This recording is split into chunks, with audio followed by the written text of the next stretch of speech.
In the village of Odashi, nestled amongst the hills and valleys of the African countryside, there lived a beautiful young girl named Ekemma. She was known far and wide for her kindness, her beauty, and her gentle spirit. But Ekemma's life was not always filled with joy. Ekemma had once lived with her parents until tragedy struck and her mom fell ill and passed away. Her father, Mr. Obi, was grief-stricken and soon remarried a woman named Nwamaka. Little did Ekemma know her new stepmother would bring only hardship and sorrow into her life. Nwamaka was a cruel and jealous woman. She would often force Ekemma to do all the chores around the house while she pampered her own children. She would make her children mug and taunt Ekemma. Nwamaka's cruelty knew no bounds. She would even beat Ekemma for the slightest mistake. In the village of Odashi, there was a superstition that on Afro-market days, the spirits roamed free and anyone who went to the village river would incur their wrath.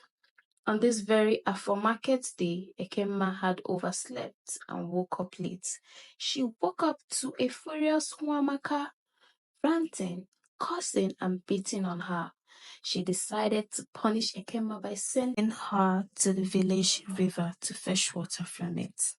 Terrified, Ekemma pleaded with Nwamaka, explaining the dangers of going to the river on a market day.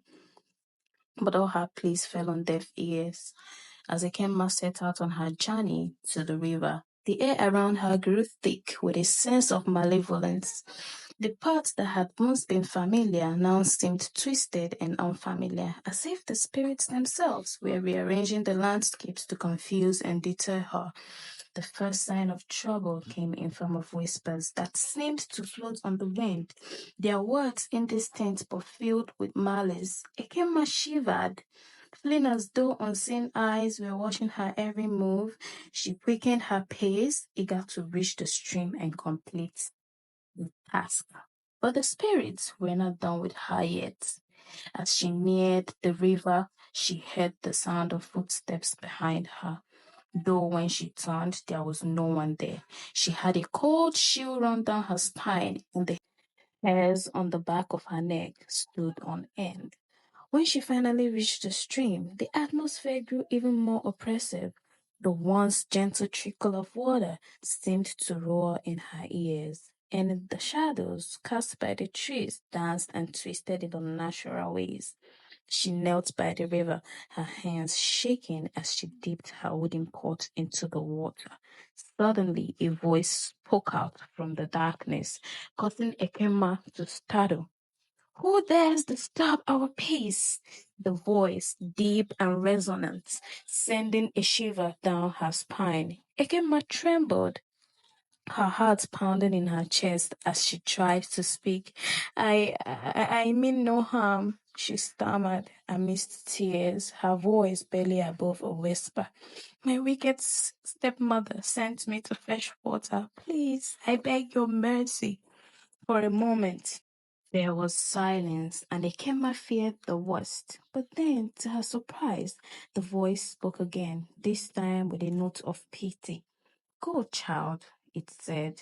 Take your water and leave this place. But remember, the spirits do not forget. Do not look back on your way home, or you may incur our wrath. The journey back home seemed to take eternity, and Ekemma felt as though every shadow hid is now a new threat. But she kept her eyes forward, her heart filled with a mixture of fear and relief. Ekemma returned home safely. Muamaka's eyes widened in shock and anger. You evil witch. I knew you killed your mother. No one has ever made it back from the river on a day. She spat, her voice filled with venom. Muamaka's words stung, but Ekemma remained silent. She quietly set down the pot of water and retreated to her room. Once Ekemma grew into a stunning young woman, beauty became renowned throughout the village. Men from far and wide were captivated by her charm and grace, and they journeyed to Adashi to seek her hand in marriage. However, Wamaka, her wicked stepmother, saw this as an opportunity to further torment Ekemma. She would spread malicious lies to her suitors, painting her as an unchaste, deceitful, and unworthy bride. One day, the richest man in the village, known for his wealth and influence, expressed his interest in marrying Ekemma. Wamaka saw this as an opportunity to rid herself of Ekemma once and for all. She approached the rich man and told him a vicious lie, claiming that Ekemma was pregnant with the child of a palm wine tapper. Filled with anger and disdain, the rich man turned away from Ekemma and chose one of Wamaka's own daughter as his bride instead. Ekemma was devastated. She cried bitterly, her heart breaking at the injustice of it all. But little did she know fate had something extraordinary for her, something that would change her life forever.